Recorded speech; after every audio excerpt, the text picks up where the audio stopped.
বাংলাদেশ ক্রিকেটের নীতি নির্ধারণী পর্যায়ে আবারও পরিবর্তনের পদধ্বনি শোনা যাচ্ছে। জাতীয় দলের নির্বাচক প্যানেলে শূন্য হওয়া দুটি পদের বিপরীতে উপযুক্ত মুখ খুঁজছে বাংলাদেশ ক্রিকেট বোর্ড। এই পদের লড়াইয়ে একদিকে যেমন অভিজ্ঞদের প্রত্যাবর্তনের সম্ভাবনা তৈরি হয়েছে, অন্যদিকে বেশ কয়েকজন নতুন মুখও ক্রিকেটের নীতি নির্ধারণী আঙিনায় পা রাখতে আগ্রহী।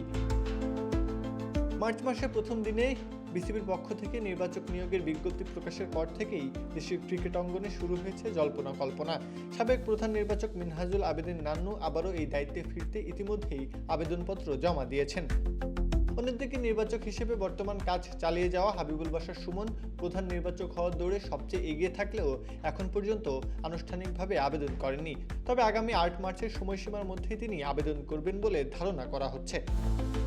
ব্যাট বলের পাঠ চুকিয়ে অনেক দেশি ক্রিকেটারও এই পদে আসার আগ্রহ জানিয়েছেন, যাদের মধ্যে রয়েছেন ইলিয়াস সানি, নাঈম ইসলাম, তুষার ইমরান, জাবেদ ওমর বেলিম, শামসুর রহমান শুভ, মোহাম্মদ রফিকরা।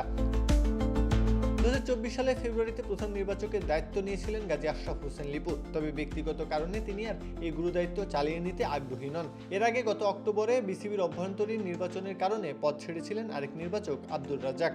মূলত এই দুই অভিজ্ঞ ব্যক্তিত্বের স্থলাভিষিক্ত করতেই বিসিবি নতুন নিয়োগের প্রক্রিয়া শুরু করেছে। বিসিবির বিজ্ঞপ্তিতে প্রার্থীদের জন্য রাখা হয়েছে কঠোর কিছু শর্ত। আগ্রহীদের প্রথম শ্রেণী বা লিস্টে ক্রিকেটে অন্তত 100টি ম্যাচ খেলার অভিজ্ঞতা থাকতে হবে। খেলার অভিজ্ঞতার পাশাপাশি বিচারিক দক্ষতা, ক্ষমতা এবং উন্নত যোগাযোগ দক্ষতাকেও গুরুত্ব দিচ্ছে বোর্ড।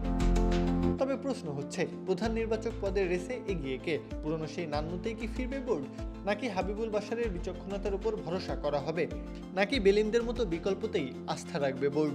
উত্তরটা সময় বলে দেবে।